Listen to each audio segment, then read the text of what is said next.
Selamat pagi Permisa, saya Julius Hendrikus akan menemani Anda pada hari ini, Kamis 21 Juli 2022, yang akan menyajikan informasi terkini dan aktual. Informasi yang akan saya bawakan yaitu berita terkait dengan insiden penembakan sesama anggota Polri, kasus polisi tembak polisi di rumah petinggi polisi di Kompleks Polri Duren 3, Pancoran, Jakarta Selatan. Sudah terjadi lebih dari 12 hari. Namun, hingga saat ini belum ada titik terang, meskipun kasusnya sudah dinaikkan ke tahap penyidikan. Menangani kasus tersebut juga dianggap lamban. Belum adanya tersangka yang ditetapkan meskipun kasusnya naik ke penyidikan. Juga menyisakan pertanyaan, lazimnya sebuah kasus naik dari penyelidikan ke penyidikan karena sudah ditemukan adanya unsur pidana yang dilakukan seseorang dalam sebuah kejadian.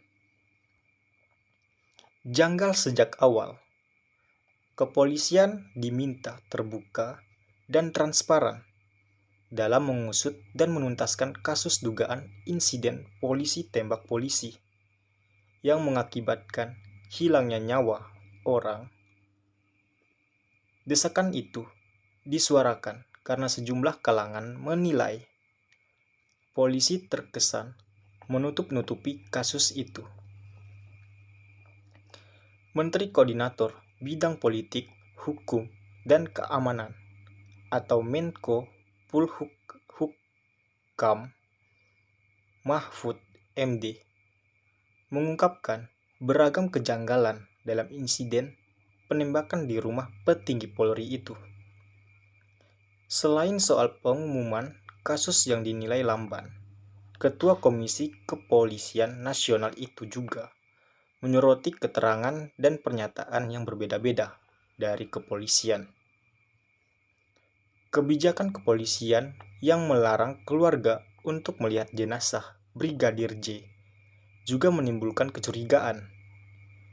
Dugaan penyiksaan kepolisian sejak awal menyatakan Brigadir J meninggal karena menjadi korban aksi baku tembak antar sesama ajudan. Polisi juga mengatakan Baradae terpaksa menembak Brigadir J karena rekannya tersebut hendak melakukan pelecehan seksual terhadap istri Irjen Verdi Sambo yang notabene adalah pasangan atasan. Namun, belakangan keterangan resmi kepolisian diragukan. Pasalnya, selain luka bekas tembakan, keluarga menemukan sejumlah luka memar dan sayatan di tubuh dan wajah korban. Menurut keterangan pengacara keluarga korban, luka-luka itu tampak seperti hantaman benda tumpul dan sayatan benda tajam. Keluarga menduga Brigadir J mengalami penyiksaan dan menjadi korban pembunuhan berencana. Untuk itu, keluarga melaporkan dugaan pembunuhan berencana tersebut ke Baskrim Polri. Pelaporan itu telah dilakukan oleh pengacara keluarga Brigadir J, Kamarudin Simajuntak pada Senin 17 Juli 2022.